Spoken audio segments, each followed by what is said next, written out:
We're joined by James Dorsey, political analyst from Singapore. Dorsey, thank you for your time. After the September 11 attacks, the US began not only the wars in Afghanistan and Iraq, but also a so-called global war on terror. It also controls about 750 bases in at least 80 countries worldwide. With US wars, do you see the world safer than in year 2001? Well, I think that we're dealing with a whole in many ways with some of the same threats, but also a whole bunch of new threats, whether that's climate change, for example. I think in terms of the legacy of 2001, 9/11 accelerated things, or as far less than that it fundamentally changed things. So it accelerated the militarization of U.S. foreign policy, which was already starting, in a sense, with the United States after the fall of the collapse of the Soviet Union, being the sole superpower in the world and acting as such. What I think much of the discussion has not addressed is the fact that far more than the militarization of foreign policy is probably the legacy of Osama bin Laden when it comes to undermining the cohesiveness, or contributing to the undermining of the cohesiveness of societies across the world, whether we're talking about the West with the rise of populism, nationalism, Islamophobia, anti-Semitism, other forms of racism, whether we're talking about Hindutva in India, or for that matter, the cultural genocide against Uyghurs in China. And that probably is the most fundamental legacy that bin Laden, and what makes him most probably one of the most important figures in the 21st century, even though we're just at the beginning of that century. All right, James, now what do you think the US has learned from the terrorist attack on Twin Towers and the Pentagon? I think we're about to find out, if you wish. What you're seeing at the moment is a significant foreign policy debate among what's called the blob, the foreign policy community in Washington, with new institutions arising that, like the Quincy Institute, that advocate a very different approach to foreign policy, one that, in a sense, President Joe Biden seems to be endorsing when you look at what is emerging as the Biden doctrine, if you wish. But that debate has yet to be concluded, and it has to be put to the test. So I think it's too early to draw conclusions what lessons are being learned. But the fact that there is a debate, and that debate is particularly accentuated by the way the Afghan war ended and the U.S. withdrawal, the fact that that debate is taking place is very important.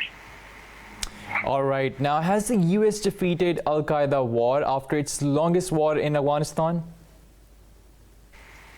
I think you've got to define defeat. First of all, let's be clear. Political violence has been a fixture of human history from day one.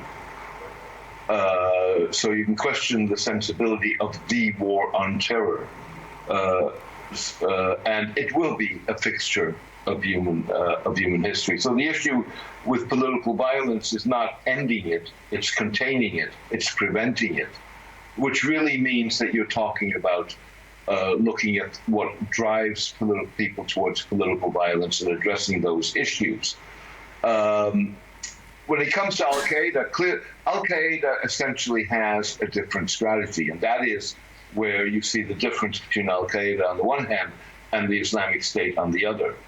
In many ways, the Islamic State has the strategy that Al-Qaeda had in the days of 9/11, and before that, the attack on the USS Cole, the U.S. Navy ship, and the U.S. embassies in Africa, in Kenya and in Tanzania. So, with other words, cross-border targeting the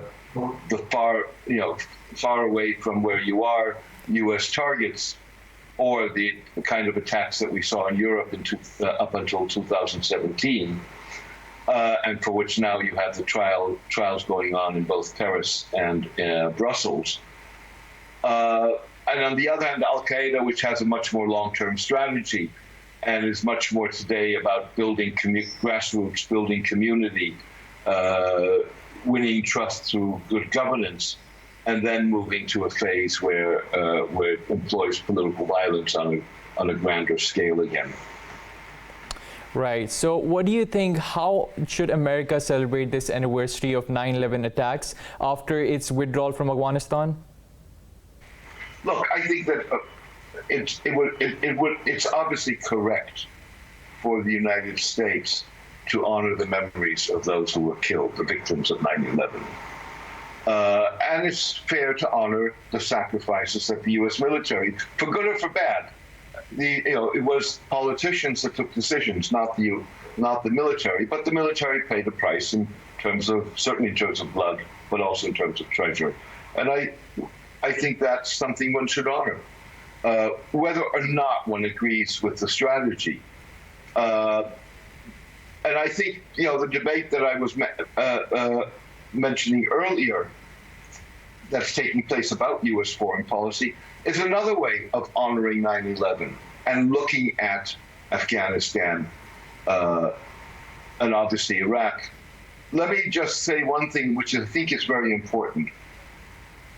Afghanistan was a war that the United States could not avoid. This was not a war of choice. The problem with the war in Afghanistan was that there was no strategy. There were no clearly defined goals, or the goals kept shifting. And there was no thinking through of what intervention in Afghanistan would mean and what that would really require of the United States. Iraq was a war of choice, and it was the wrong choice by definition. That's not to say that Afghanistan was the right choice. I just think the United States had no choice. Right. James Dorsey, thank you for talking to Indus News.